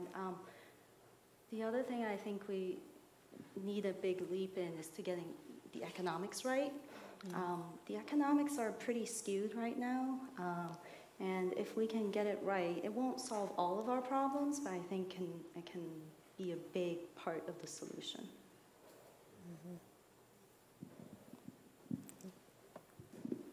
Good night, I'm Enrique from WWF Mexico. So when listening this conversation, I'm concerned on how to apply all this knowledge in developing countries, where it's more difficult to reach the municipalities when we have poor waste management, and when a small increase in the expenditure for a family will be very difficult for making some change. So if there are some examples or some ideas on how to tackle this problem in developing countries, I will appreciate it. Yeah, that's a great question. Thank you. I can go first then? Yeah, I think this is a real challenge. And we see that it's really important to get that economics right? Because it's really a struggle for a lot of these countries to implement things. And when you think about the fact that pretty much all waste is managed at a municipal level, in a lot of places up to 90% of the municipal budget actually goes to waste management, but they're still not really containing the waste, right? You still have a lot of leakage problems. So how can we make solutions where they fit into what is capable there and what is needed there, right? How can we make it so that by having better systems, they actually make money or cost less money? Make things such that they actually benefit people in a way that they tangibly understand until they want to own it and keep going. I think that's really important. Yeah. I can go. This is near and dear to my heart. I was actually a Peace Corps volunteer in Guatemala for a couple years, and I lived in a small coastal fishing village, and I was in that village about 6 years after they got electricity, and of course, like the coastline, unfortunately, that area with all these river systems was inundated with plastic, and also the village was inundated with plastic. And I kept hearing from these fishermen that 5, 6 years ago, none of those plastic items had been in the community. They really, all these companies came in and kind of set up shop, and it just kind of dumped all of these products on them with no waste infrastructure to be able to manage the problem. So unfortunately, it's kind of a waste colonization, if you will, kind of all these products moving to these places that can't manage the waste. So I think one of the issues is that some of these single-use plastic items are just so cheap or free. They're just used all the time for anything. So there's just the economics are wrong, just like we were expressing earlier. So I think obviously we need to, now that those plastics are there, use plastics and recycle them, as well as find obviously more efficient ways to collect and manage waste. I'm from Turkey, and I just came back from Turkey actually 2 days ago. That's why I couldn't make it to the first day of this. Also, and the lira crashed over the summer, so I'm very rich there right now when I go. But it's very bad for all the industries. And when I left about 15 years ago, we still had a lot of agriculture. We had silk producers and manufacturers. We had textile industry. All of it is kind of gone now. We're importing food from different countries. We're importing silk and cotton from China. And it really breaks my heart to see this, because where I grew up, it's really fertile soils. And this was a very, lucky thing for me to grow up in that environment. So I've been thinking about this, and I think it's really imperative to remind the people the true value of their own culture, and to protect their cultural and geological niche, and instead of looking up to the developed countries or the first world, just inventing their own future locally. So no globalism, no localism. I don't know how this sounds right now to the rest of the group, but really focusing on what they have and their own resources. I would also say that in the region, there's been a lot of great cooperation binationally in the San Diego region, between San Diego and Tijuana and the state of Baja California. And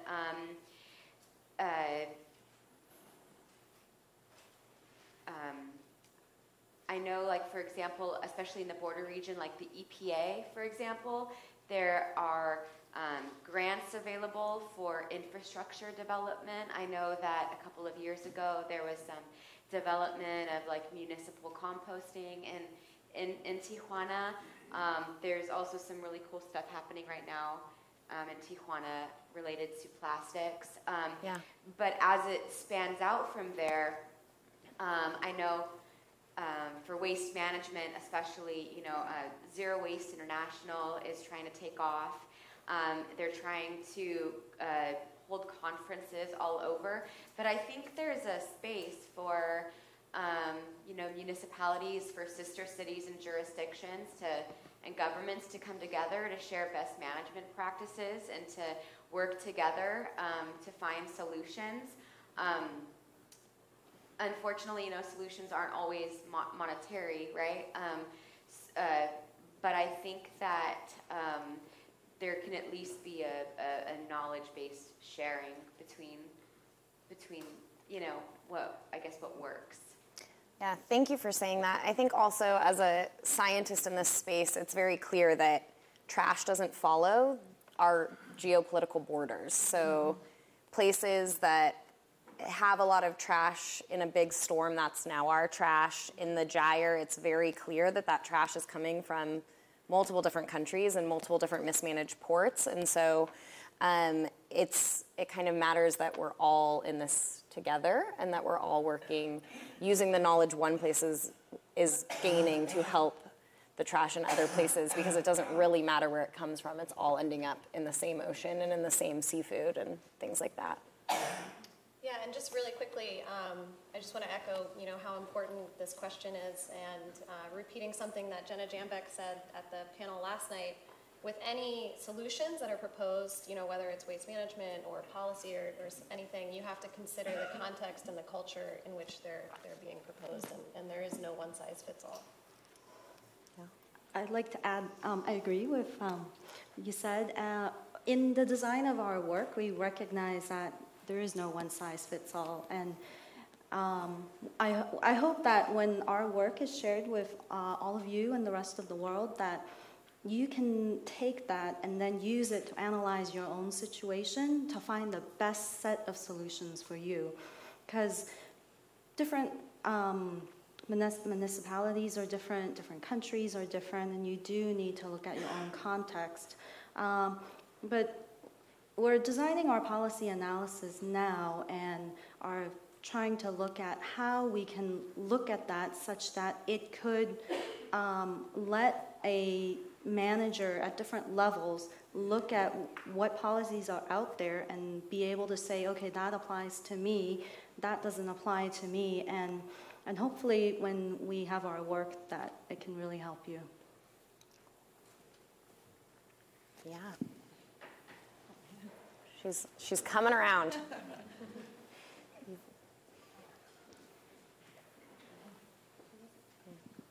Hi, my name is Sofia. I'm a journalist from Colombia, and the very first time I saw something really shocked to me was when I was living in the Amazon rainforest. I saw a group of women lining up to trash their bags in the river.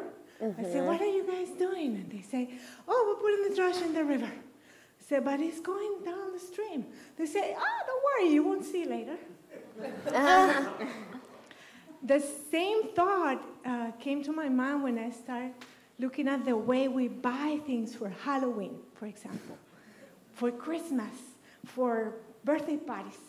I'm not invited anymore to any birthday party of any friend of mine because I'm always, oh, the balloons, they're going to the ocean. Oh, the plastic. They're like, Sophia, relax, it's normal. I say, no, it's not. We are consuming. We are blaming politicians, we're blaming regulations, we're blaming packaging, but we are buying it. So I want to know what you guys think about Halloween and all this tradition. that I love are a it. little crazy. Yeah. And those traditions keep the cars outside the garages. We have too much trash in the garage. Yeah. So that's a way to sometimes invite journalists to these forums and spread the word out. And as you said, Spider-Man avoiding the plastic bottles, and Wonder Woman saving the turtle from the plastic in his mouth. So I want to know, in the family level, what are we doing for this problem? Because it's up to us. Yeah. I'll start. A lot of people always say, like, you vote with your dollars, you know, which is true, right? You're going and you're buying something, you're expressing your values in a certain way. As it relates to holidays, it might sound a little bit silly, but one of the things that we do at the city is, especially around the holidays, we're trying to do a lot of messaging, and we go on to different, local stations and bring examples on how you can reduce waste around the holidays. So, around Halloween, we talk about the ways in which you choose your costume, or using a reusable bag for your treats, and such. Around Christmas time, it's very similar on different innovative ways that you can wrap gifts or reconsider the idea of gifts, right? And reimagine what that could be. So, and when we also share these things on social media, on ways you can be more zero waste around birthdays and different holidays throughout the year, it's actually the most engagement we get on social media. Anything that's related to zero waste ideas around holidays and such, it's always the posts that have the most likes, the most shares, the most comments, the most engagement. So people get excited about it and they want to do it, and I think it's ripe for that. It's just not universal. Yeah. Chelsea, let me ask you this. Do you guys see an increase in the waste stream like the week after Christmas? Yeah. I mean, I have a fuller recycling bin of paper, so. Yeah. We also, yes. We also send out so the annual mailer that we send out, it's called the Curbsider, and it goes to single-family homes in the city, and it's mostly to provide your calendar of your collection dates for the next year. It comes out just before Christmas, so mid-December, but it also comes out, if any of you have seen the What Goes Where, it tells you what can go into your blue bin, what can go into your black bin, if you either have a green bin or a potentially backyard composting, but we keep adding to it. So now we have a section on, textiles and different things that can go to reuse or donation, or, different kinds of things that can go back to retailers. And so that always comes around that time. So we do see a lot more material going in the bins, and it is going into the recycle bins, mostly. Around that time is also when we get a lot of, the styrofoam blocks, because people are getting appliances for gifts or something like that. Oh, that but makes a lot sense. of wrapping paper, like a lot of wrapping paper.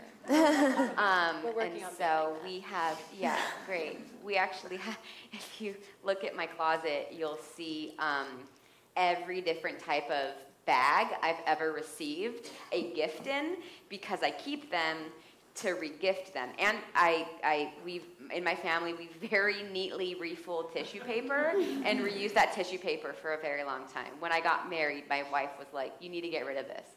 I said, "No, this has its own place in my closet, and I'm gonna use this forever." You might all receive gifts in those reused bags. That's very sustainable. I do that also. Anyone else want to answer that question, or are you guys all good? Okay. I just add on really quickly. I think culture hacking is kind of what the term that we use, right? So like making reusable items and more of a reuse kind of lifestyle cool again, right? So that's some of the messages that I was talking about in my presentation is, you know, trying to make that more mainstream. So, you know, so that bringing your own bottle and your utensils and just thinking about ways you can minimize your own waste in a really fun and effective way instead of just turning people off. Make it something that's cool that attracts, especially young people, obviously, that are going to inherit this earth. Cool. I just want to add that I never had Halloween. It's not sad. I was still perfectly fine not having Halloween until I was 28 or something. But it's just, again, I think it's very important to see how everyone else around the world is like celebrating their significant days and their weddings and, you know, their Noel or Christmas or whatever. Again, back to the Lifestyle magazine article from 1953, it only took 65 years to come here. So that's how long a culture took to form. So, and we have all these, you know, examples around the world that live differently. So why is it so difficult to actually pick the ones that would fix the situation faster? That's what I don't understand. And I have one thing about your water bottle, and I hope you don't hate me, but no. You have to drink water, you have to drink. This is also something that I guess American culture heard again and again, but in Europe, you go to a restaurant, and when I go with my American friends, they're like, they don't bring us water. I'm like, yeah, because Europeans don't drink that much water. They don't walk around with a water bottle like you guys do. So it's all these habits. They drink beer. They get their beer. You can drink beer for breakfast and you'll be fine. But it's all these cultural habits that we have, right? Yeah, Sarah Jean. Yeah, of course. This might be a bit of a change in the subject. There's a lot of energy around single-use plastic. I think it's great. I think it has to continue. And it's easier to connect with consumers and land policymakers. But I'm just wondering, for example, in Hawaii, when you go on the beach, more than 95% of the debris comes from outside of the islands. And then half of it, about 45% of it, belongs to the fishing industry. So there's a lot of fishing nets and ropes and buoys, and in weight it's a lot. So I'm wondering, what are the strategies for solving the problem of fishing industry items in the ocean? I know Noah works a bit on it, but I'm interested in hearing a little bit more about the other strategies from other organizations as well. Yeah. It's a big question. No, it's a big aspect of the puzzle, yeah. Yeah, so fishing gear is certainly... Oh, yeah, if you couldn't hear that because we didn't get her the mic, she's asking about derelict fishing gear and fishing gear as part of the big puzzle of marine debris. Yeah, definitely lost fishing gear is a big component of the issue, and it's a type of debris that has really kind of obvious impacts on habitats and on marine life through entanglement. You know, I think no fisherman wants to lose their gear, so there are a lot of efforts to engage fishermen in both cleanup, better tracking of gear. So there are new technologies, like this organization up in the Bay Area, Blue Ocean Gear, has developed a tracking device for crab traps, which basically alerts a fisherman when their crab trap moves out of its original set location. It's not economically feasible yet, but they have kind of proof of concept. So there are strategies to kind of better equip the fishermen not to lose their gear through like tracking and gear redesign. But just another example of engaging fishermen in cleanup with the Dungeness crab fishery off the coast of California. There was a program supported by NOAA and other funding organizations where they were, fishermen would go out at the end of the season and collect crab traps that were left in the environment and bring them back, and because there are tags on crab traps, they could identify the original owner and then actually sell those traps back to that owner at a price that's less than the cost of a new trap. And so that funding could go back into the program to help support more, days on the water cleaning up. So certainly not,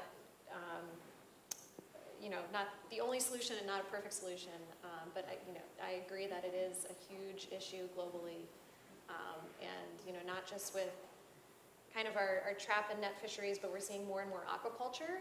So that's an expanding source of debris, and one that we also have to figure out strategies to address it. Yeah, if I could just add to that, I'm looking at my colleague from WWF Mexico because he actually works on this quite a bit. So maybe you guys can talk after. But yeah, I think also the challenge is really different around the world, right? Depending on the fishery that you're looking at and what the situation is. We were talking earlier today, and he was saying that a lot of the gear that they find that is abandoned is from illegal activities, right? So obviously, a program like that is not going to work in that exact situation. So it really, you have to match your approach with the problem that is happening, and that can be really challenging, right? Because it's really difficult to have all these different approaches and all these different places to try and address the issue. But it is really important because while it's not the majority of the plastic that's out there, it is pound for pound the most impactful for wildlife, right? It's designed to catch them, basically. Yeah. So definitely really important. Yeah. And I'm certainly no expert in this subject, but I would mention that we have chapters on every island in Hawaii, and this is something, I just went to the chapter conference, this is something they deal with on a daily basis, and I think this year they've removed 70,000 pounds of nets from the island of Kauai alone, which is just staggering to me, 70,000 pounds in a year, so it's crazy. But they're starting to engage with a group that is called the Global Ghost Gear Initiative, which I'm sure you know a little bit about, Sherry, and probably everybody here. Which is trying to bring together industry and academics and fishing and fishers to find solutions for global ghost gear. So whether that's net tagging or finding end-of-life solutions, like the company Borreo makes skateboards and other products out of end-of-life fishing nets from Chile. So there is a movement to really address the issue. Great. All right. We only have time for one more question, actually. And then everyone, or almost everyone, is sticking around. Afterwards, there's a reception outside. So we'll ask one more question. And then everyone who is in the working groups back there or on the panel will have name tags, and you can talk to them after. But yeah. I'm an educator in Oceanside.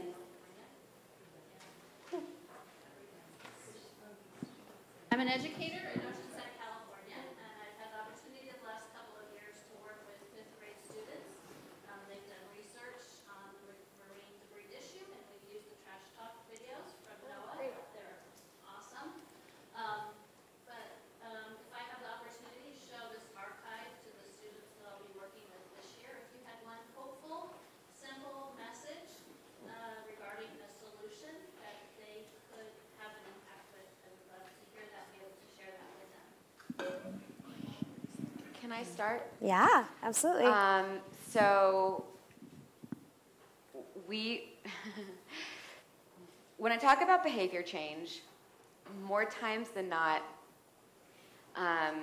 we hear about adults who have talked about their habits and learning habits of, at least in recycling and like doing the right thing when they were in school. We've gone out to parks, we've surveyed random people saying, do you know what goes into a recycling bin? Of course I did, I learned it in school. And I can't tell you how often we also hear from adults saying, I'm doing this because my kid came home and taught this to me. And so my big takeaway, especially for your students and for students, is that they could potentially be one of the single biggest changes. We heard, right, this thing about if a kid is watching Spider-Man do this thing, it is such a game changer, and we don't give kids enough credit.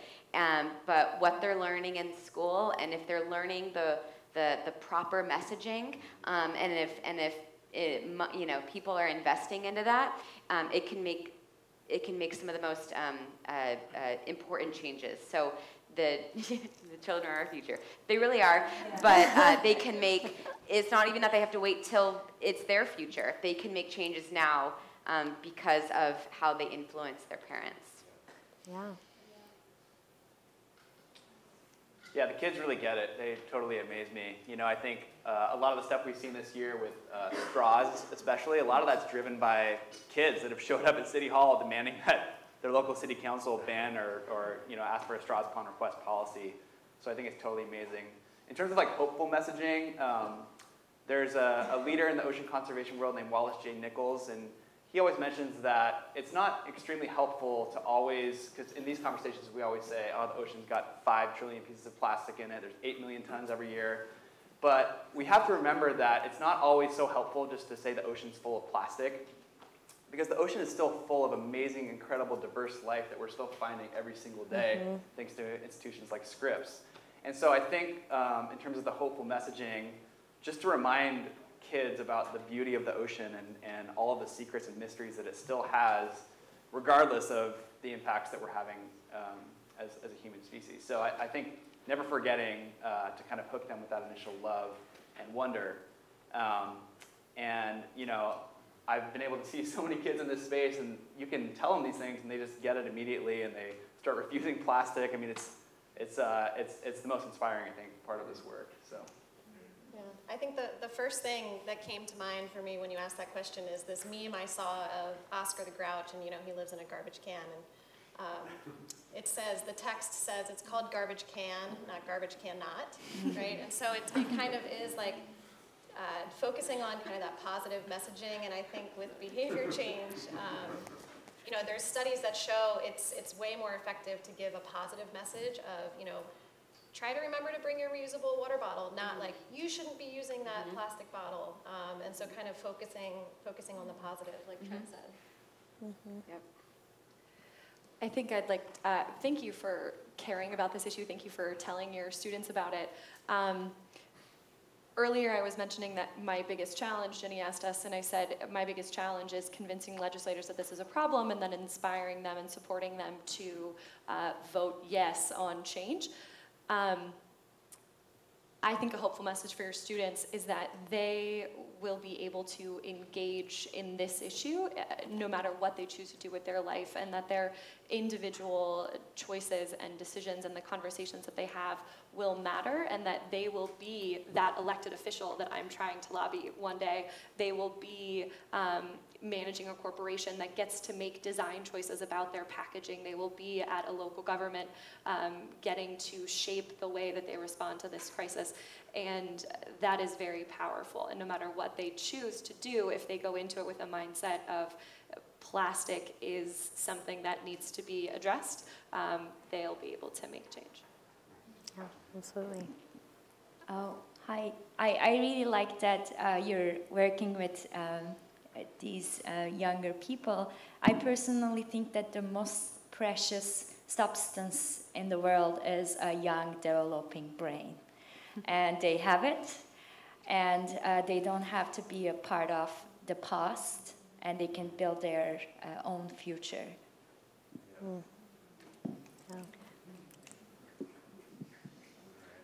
All right, well.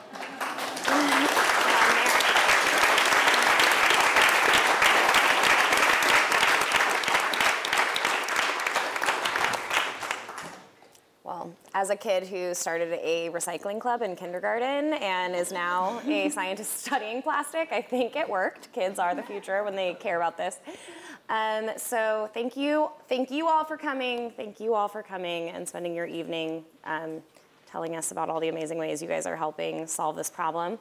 We're now going to open these doors, and there is hopefully food and wine out there.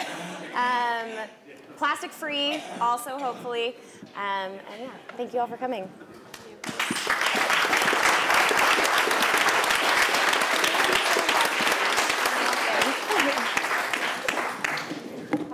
Hi. Alex. Yes, I'm nice sorry to meet you. No problem. I hear you were teaching class. Yeah.